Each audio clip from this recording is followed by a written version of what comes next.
Baby को base पसंद है, अखिलेश यादव जी को दादरी पसंद है, बहन मायावती जी को रैली पसंद है। जी हाँ दोस्तों, मैं आरडी भारती और आप देख रहे हैं बिहारी सुल्तान।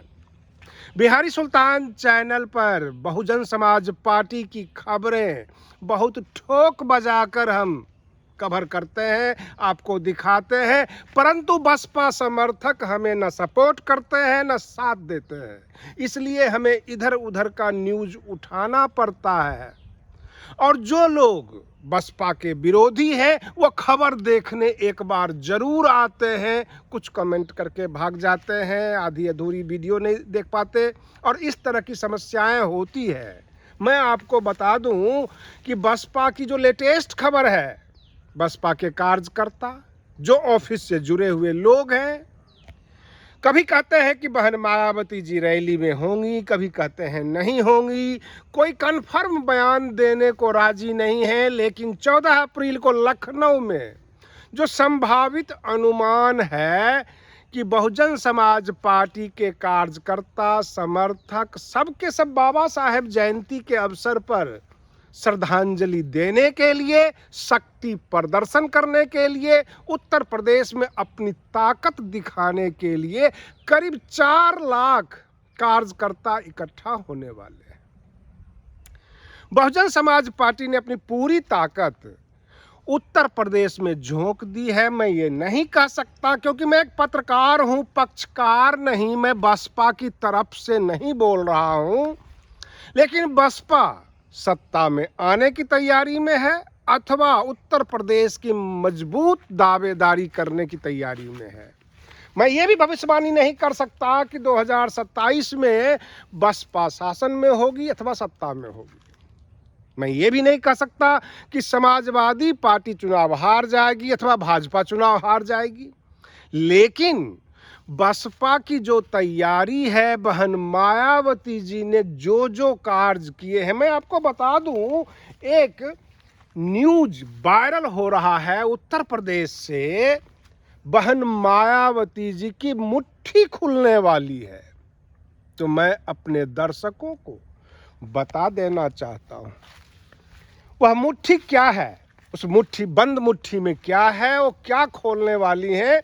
एक बार प्रयोग किया गया था झारखंड में, माननीय स्वर्गीय शिबू सोरेन जी के द्वारा। उन्होंने ऐसा बात कहा था और मैंने उस वक्त उस मीटिंग में यही कहा था, अगर आप ऐसा करते हैं तो एक क्रांति आ जाएगी पूरे समाज में। बहन मायावती जी भी वो क्रांति लाना चाहती हैं। किसी राजनीतिक दल ने ये बात नहीं सोचा है। अगर ये बातें घोषणा पत्र में जारी कर देती हैं तो सारे के सारे राजनीतिक दल की जमानत भी जब्त हो सकती है। बंद मुट्ठी और वह बहुत बड़ी क्रांति क्या है, बहन मायावती जी जो करने वाली है, जो ऐलान करने वाली है। ये खबरें जब निकल कर आई तो मैंने मैचिंग करके देखा कि झारखंड के अंदर हेमंत सोरेन भी तो करीब करीब ऐसा ही कर रहे हैं। बहन मायावती जी के दिमाग में आया है। अभी तक भाजपा, जदयू, कांग्रेस किसी के दिमाग में नहीं आया है। मैं पत्रकार हूं, मेरे सामने जो फुटेज आती है आपके सामने बयान कर देता हूं। आप अनुमान लगाइए, पूरे उत्तर प्रदेश में केवल बहुजन समाज ही नहीं, सर्व समाज में भी सरकार के पास नौकरियां तो है नहीं और सरकार नौकरी देने में सक्षम भी नहीं है। और इससे त्रस्त बहुजन समाज के युवा, सर्व समाज के युवा, सभी जाति वर्ग, सभी धर्म के युवा परेशान हैं कि पढ़ाई करके वो क्या करें। नौकरियां तो मिलनी नहीं है। जब नौकरियों के लिए एग्जाम होता है तो पेपर लीक हो जाती है। बहुत सारे लोग पैसे देकर, रिश्वत देकर नौकरियां प्राप्त करते हैं। बहुत तरह का भेदभाव होता है। लेकिन बहन जी ने एक ऐसा प्लान सामने किया है कार्यकर्ताओं के सामने, वो वाकई क्रांति ला देगा। भूचाल जिसे कहते हैं, भूचाल ला देगा। भारतीय राजनीति में पहली बार ये हो सकता है। जैसे कि आप अनुमान लगाइए, कल्पना कीजिए, उत्तर प्रदेश में, पूरे उत्तर प्रदेश में कितने ट्यूशन सेंटर होंगे, कितने कोचिंग सेंटर होंगे, और एक कोचिंग सेंटर में अनुमानतः 150 तो बच्चे होंगे ही होंगे, किसी में 200 भी होता है, किसी में 400 भी होता है। ट्यूशन सेंटर, कोचिंग सेंटर के नाम पे अवध ओझा और बाकी जितने हैं, दिव्य दृष्टि, IAS, बड़े बड़े दिल्ली में खुले हुए हैं जो लाखों करोड़ों में खेल रहे हैं। क्या उत्तर प्रदेश के सभी कोचिंग सेंटर, ट्यूशन सेंटर को बहन मायावती जी सरकार के द्वारा फंडिंग करवाएंगी जब उनका शासन आएगा? क्या सबको सरकारी कर देंगी और उसमें पढ़ाने वाले शिक्षक सबके सब सरकारी टीचर बन जाएंगे? क्योंकि बच्चे को तो पढ़ा ही रहे हैं। फर्क इतना है कि उस ट्यूशन सेंटर से जो बच्चे के गार्जियन हैं, जो उनके अभिभावक हैं, वो पैसा देते हैं हर महीने। बहन जी का ये मानना है कि जो बच्चे पैसे दे के पढ़ते हैं, इसका मतलब वो टीचर काबिल तो है ही, क्योंकि काबिलियत के आधार पे ही ट्यूशन सेंटर को पैसा मिलता है। उन्होंने रिजल्ट देते हैं, गारंटी लेते हैं कि हम आपके बच्चे को पास करवाएंगे, और ट्यूशन फीस लेते हैं। क्यों नहीं उन तमाम ट्यूशन सेंटर, कोचिंग सेंटर को सरकारी कर दिया जाए? बहन जी के दिमाग में ये चल रहा है।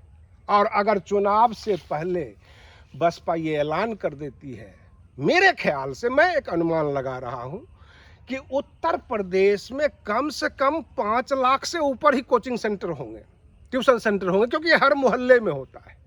150 बच्चे को लेकर बेरोजगार युवा बैठ जाते हैं पढ़ाने के लिए। उनके पास नौकरियां हैं नहीं, वो पढ़ाई लिखाई में अपना दिमाग खपाए, शारीरिक बल जो है उनके पास है नहीं कि वो ईंट पत्थर ढोएं, मकान में, कंस्ट्रक्शन में जाके काम करें। वो शिक्षक बन जाते हैं, बच्चे को पढ़ाने लग जाते हैं। वो बेरोजगार युवा है। अब ऐसे बेरोजगार युवाओं को सरकारी नौकरी दे दिया जाए सरकार के तरफ से, उन ट्यूशन सेंटर को, कोचिंग सेंटर को स्पॉन्सर्ड कर दिया जाए, क्या आपको लगता नहीं है कि क्रांतिकारी कदम हो जाएगा? बहन मायावती जी के पास ढेरों सारे इस प्रकार के प्लान दिमाग में चल रहा है। डॉक्टर भीमराव अंबेडकर की जयंती है 14 अप्रैल को। भारी संख्या में बसपा के कार्यकर्ता लखनऊ में इकट्ठा होंगे। जयंती के बहाने ताकत का प्रदर्शन होगा, शक्ति प्रदर्शन होगा। और मैं आपको बता दूं कि 23 अप्रैल और 29 अप्रैल को पश्चिम बंगाल में चुनाव है, असम में चुनाव है, इस महीने अप्रैल महीने में। तो जितने भी चुनाव जीवी पार्टियां हैं, चुनाव जीवी नेता हैं, वो सब के सब चुनावी राज्यों में ध्यान देंगे। बहन मायावती जी ये सोच रही हैं पश्चिम बंगाल में अगर ध्यान दे भी दिया तो 1-8% वोट बढ़ जाएगा। अगर कुछ बहुत ज़्यादा जोर लगा दिया तो 1-8 नेता चुनाव जीत जाएंगे। क्यों नहीं सारी ताकत फिलहाल उत्तर प्रदेश में लगाना चाहिए? उत्तर प्रदेश से बड़ी मैसेज निकल कर जाएगी। और इसलिए 14 अप्रैल एक ऐतिहासिक दिन होने वाला है। बिहारी सुल्तान चैनल को बहुजन समाज के लोग और जो बसपा के समर्थक हैं पूरे तहे दिल से न समर्थन करते हैं, न सपोर्ट करते हैं। आप लाइक भी नहीं करते, वीडियो को शेयर तक नहीं करते। रहे घुंघरू सलामत, हजारों कदरदान हैं। भारत में राजनीतिक दलों की भी कमी नहीं है और राजनीति करने वालों की भी कमी नहीं है। अरे बड़े ध्रुवीकरण हो रहे हैं, हिंदू मुसलमान हो रहे हैं, SC ST OBC माइनॉरिटीज की बात अब तो कांग्रेस भी कर रही है, बाकी दल भी कर रही है। जहां से व्यूज प्राप्त होगा, जहां से समर्थन प्राप्त होगा, हम ऐसा न्यूज क्यों ना बनाए? अगर बसपा का न्यूज बनाने से अगर ये फिक्स हो चुका हो कि 2-4 हजार व्यूज आ जाएंगे तो हम क्यों बनाएं? सवाल ये है कि जब आपकी पूरा ग्लैमराइज कर दें, बसपा के बारे में सब कुछ बताएं, और उसके बाद भी बसपा के कार्यकर्ता समर्थक वीडियो पे नहीं आते, लाइक नहीं करते, सपोर्ट नहीं करते। मेरे चैनल के वजह से बसपा नहीं चल रही है, लेकिन हम केवल बसपा का ही न्यूज क्यों बनाएं? अपनी चैनल क्यों ना चलाएं? कहने का मतलब यह है आपके विरोधी ज़्यादा एक्टिव है, आप सो रहे हैं। जब आप सो रहे हैं तो आप खो रहे हैं। आज के लिए बस इतना ही। आप बने रहिए बिहारी सुल्तान चैनल पर। हम फिर मिलते हैं अगले वीडियो में। तब तक के लिए धन्यवाद।